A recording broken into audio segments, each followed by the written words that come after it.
ביום שתשמעו באחרית הימים שרוסיה תקום ותשים מאות אלפים של חיילים נגד אוקראינה, עכשיו זה הזמן. כל מה שניבאו הנביאים, הכל יתקיים, אחד לאחד. הכל.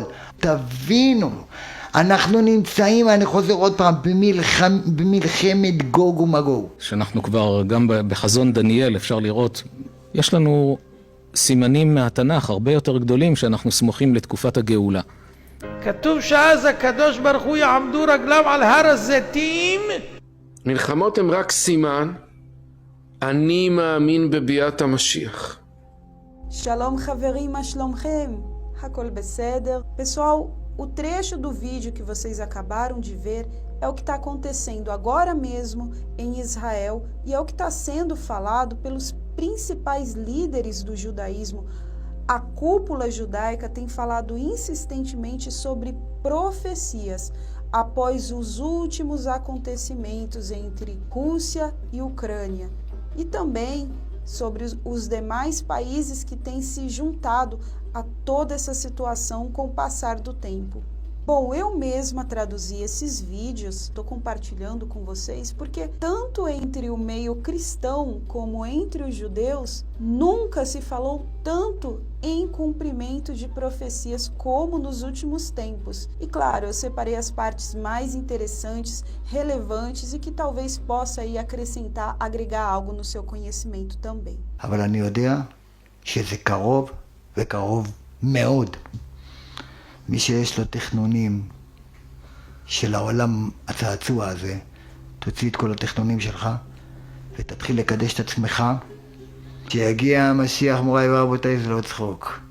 ביום שתשמעו באחרית הימים שרוסיה תקום ותשים מאות אלפים של חיילים נגד אוקראינה, אל תורידו את הבגדי שבת. למה? Que בשביעי יבוא משיח. A gente separar aqui o que é bíblico e o que não é bíblico. O que está sendo mencionado nesse trechinho do vídeo é que houve uma profecia por parte de um rabino muito conhecido sobre o ataque da Rússia diretamente à Ucrânia. Então isso despertou entre os religiosos, entre as pessoas que estão mais ligadas nas profecias, despertou um interesse sobre o assunto e com tudo isso começou a ser falado novamente sobre Gog e Magog. E quem é esse Magog que tanto é falado? Bom, gente, partindo do hebraico fica muito mais simples de se entender, porque Noé ele teve os seus 3 filhos e após o dilúvio, de acordo com historiadores, com estudiosos, foram divididos os povos da terra. Cada filho de Noé foi para uma parte do mundo. Então, o filho chamado Jafé, né, que em hebraico se diz Yafet, ele foi para a parte norte, dando origem a vários países da Europa e também da Ásia Menor. E um dos filhos de Yafet, ou de Jafé, era Magog, e muitos estudiosos relacionam Magog diretamente com a Rússia ou com a Grande Rússia, o que não está errado de se pensar. עכשיו זה הזמן. כל מה שניבאו הנביאים, הכל יתקיים, אחד לאחד. הכל. תבינו, אנחנו נמצאים, אני חוזר עוד פעם, במלחמת גוג ומגוג. יש לנו סימנים מהתנ"ך הרבה יותר גדולים שאנחנו סמוכים לתקופת הגאולה. הקיבוץ גלויות של עם ישראל לארץ ישראל. זה נס בלתי נתפס. מי יכל לצפות מראש שיבוא זמן שעם ישראל בכל העולם יעזבו הכל, הפקירו בתים, הפקירו נכסים, מכרו בפרוטות, עזבו הכל, לקחו חפצים, עלו לארץ ישראל.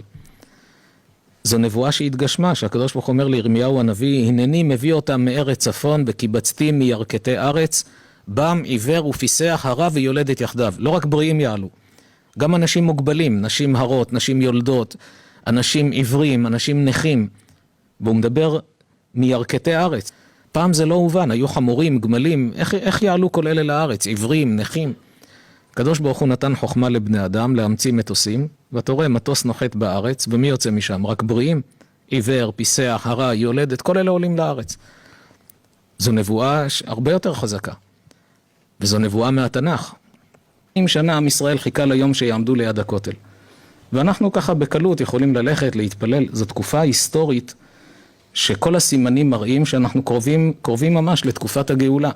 גם מה שקורה עם הממשלה היום, שאנשים נלחצים מזה, שזה באמת עצוב מה שהם עושים. אבל לפחות לדעת, זה להתנחם קצת, שזה חלק מהנבואות. שאנחנו כבר, גם בחזון דניאל, אפשר לראות את כל ההשתלשלות ההיסטורית מאז ועד היום, באיזו תחנה אנחנו נמצאים, כבר באצבעות הרגליים, מתחיל מהצלם, מראש הצלם בזמן נבוכדנצר, עובר כל ההיסטוריה, עד סוף הגוף, שזו התקופה שלנו לפני ביאת המשיח. וזה דבר שגם צריך לשמח, וגם מאוד מחייב. בימים האחרונים מדברים על מלחמת רוסיה ואוקראינה, וכל הרשתות והמדיות מדברות על כך שצדיקים התנבאו שכאשר רוסיה תפלוש לאוקראינה, אז כבר יש להתכונן לביאת המשיח. ענייננו להגדיל יותר את אמונתנו זה בזה ובבורא. ענייננו להגדיל את אהבתנו, ענייננו להסכים להקדיש את חיינו לזולת. מלחמות הם רק סימן, אני מאמין בביאת המשיח. אומר הנביא עמוס, הוי המתאבים את יום השם, lama זה לכם יום השם? הוא חושך ולא אור. Vamos dar uma pausa para esclarecer uma coisa. Esse assunto sobre o Messias, por que os judeus falam tanto sobre o Messias? Eles acreditam em Messias?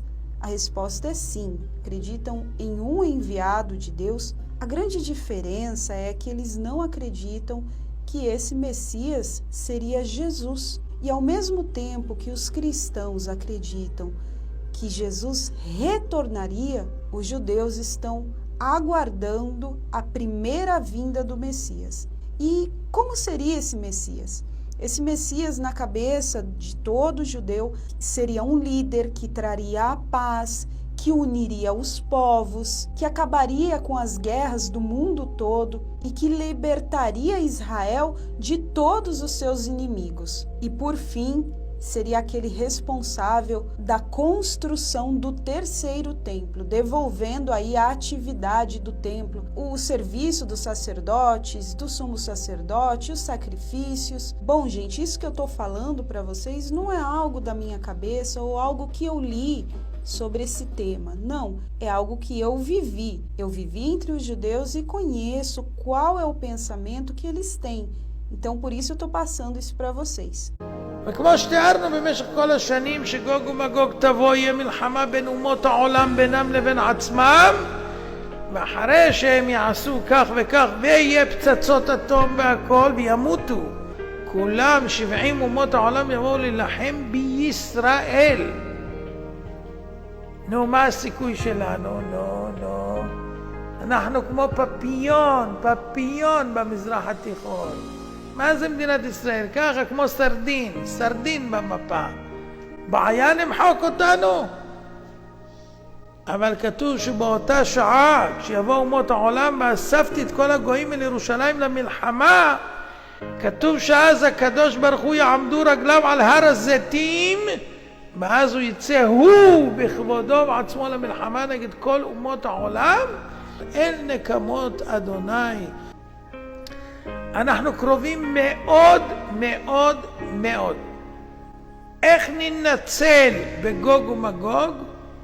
מי שיהיה בו גם תורה, לומד תורה ומקיים, וגם עושה חסדים, אדם כזה ינצל במלחמת גוג ומגוג.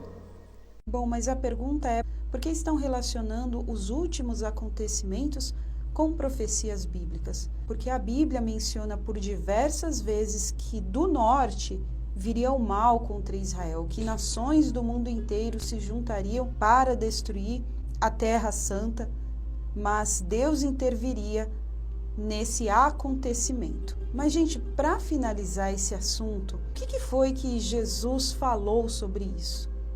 Vamos ver? Porquanto se levantará nação contra nação e reino contra reino, e haverá fomes e terremotos em vários lugares. Mas todas essas coisas são o princípio das dores. Mas acima ele diz: e ouvireis falar de guerras e rumores de guerras. Não temais, porque é necessário que isso aconteça, mas ainda não é o fim. Eu queria focar com vocês justamente nessa parte que diz: não vos assusteis, não vos assusteis. Às vezes passa desapercebido na nossa leitura diária ou na nossa cabeça, tipo, já ouvi esse versículo. Mas é o próprio Jesus dizendo: não vos assusteis, porque é necessário que tudo isso aconteça.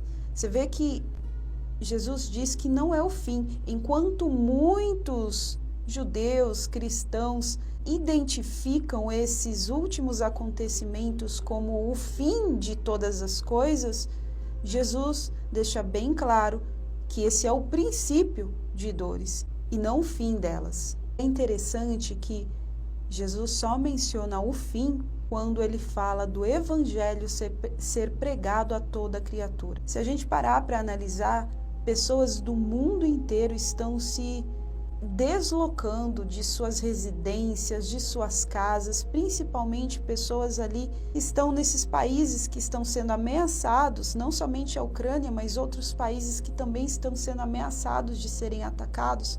Muitos estão se deslocando, indo para outras nações, e quem sabe, nesse lugar, se ela permanecesse ali, talvez ela nunca escutaria, nunca ouviria falar sobre o Evangelho. Bom, pessoal, mas não tem como negar que tanto judeus como cristãos, todos estão de acordo que várias profecias têm se cumprido, ou estamos perto de outras mais serem cumpridas. Você se pergunte: mas Sara, por que existem tantas coincidências nas falas dos judeus com as falas dos cristãos?